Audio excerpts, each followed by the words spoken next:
कर्म धर्म का पालन करने का फल क्या? सनातन धर्म के धर्म ग्रंथों में कर्म धर्म का विस्तार से निरूपण किया गया। कर्म धर्म का सबसे विस्तृत निरूपण महाभारत से मिलता है, जिसमें जगह जगह कर्म धर्म का पालन करो ऐसा कहा गया।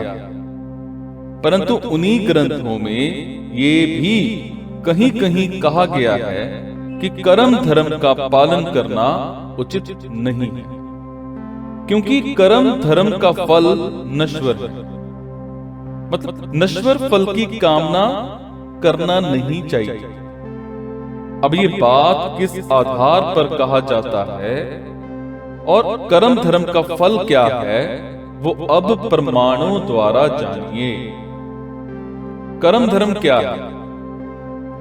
मनुष्य अपने जीवन में जो कर्म धर्म अनुसार करता है वो कर्म धर्म। इनका पालन करने से इस लोक और परलोक में भी बहुत मान सम्मान मिलता है। जैसे एक धर्मज्ञ जो हमेशा सत्य बोलते थे, उनका नाम आज भी सम्मान से लिया जाता है, नाम राजा हरिश्चंद्र।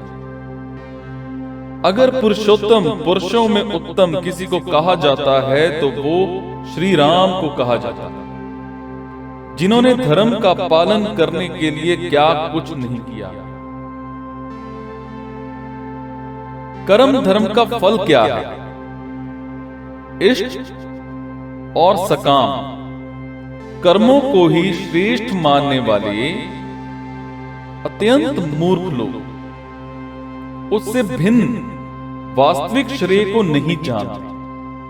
वो पुण्य कर्मों के फलस्वरूप स्वर्ग के उच्चतम स्थान में वहां के भोगों का अनुभव करके इस मनुष्य लोक में अथवा इससे भी अत्यंत हीन योनियों में प्रवेश करते हैं। तीन वेदों में कहे हुए सकाम कर्मों को और सोमपान करने वाले जो पाप रहित मनुष्य यज्ञों के द्वारा इंद्र रूप से मेरा पूजन करके स्वर्ग प्राप्ति चाहते हैं, ये श्री कृष्ण ने कहा। वो अपने पुण्य के फलस्वरूप स्वर्ग लोक को प्राप्त करके स्वर्ग में देवताओं के दिव्य भोगों को भोगते हैं। वो उस विशाल स्वर्ग लोक के भोगों को भोगकर पुण्य समाप्त होने पर मृत्यु लोक में आ जाते हैं। इस प्रकार तीनों वेदों में कहे हुए सकाम धर्म का आश्रय लिए हुए भोगों की कामना करने वाले मनुष्य बार बार आवागमन को प्राप्त होते हैं। ये निश्चित नहीं है कि स्वर्ग में अपने कर्म फल का आनंद लेने के बाद उसे मानव शरीर मिलेगा।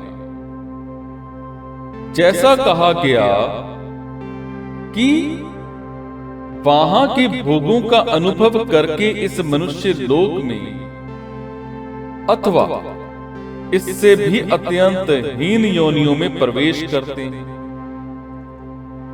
यानी जो आप ये लगा लो कि मनुष्य है ना, जो मनुष्य हैं, पक्षी, जानवर, ये सब बनना पड़ सकता है कर्म। स्वर्ग में भूख प्यास नहीं लगती। स्वर्ग में भूख प्यास नहीं लगती। स्वर्ग में कल्प वृक्ष होने के कारण जो भी चाहे वो तुरंत पूरी हो जाती है। स्वर्ग में रहने वाले लोगों के शरीर से खुशबू निकलती है, लेकिन वहां भी द्वेष, काम, क्रोध, लोभ, मोह, घृणा, द्वेष और भय अर्थात माया अपने से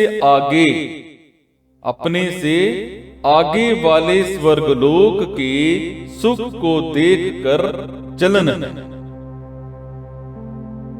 वो पुण्य कर्मों के द्वारा पुण्य लोक में जाता है, पाप कर्मों के द्वारा नरक में, और पाप और पुण्य के मिश्रित कर्मों से मनुष्य पुनः लोक में आता है, मनुष्य लोक में आता है।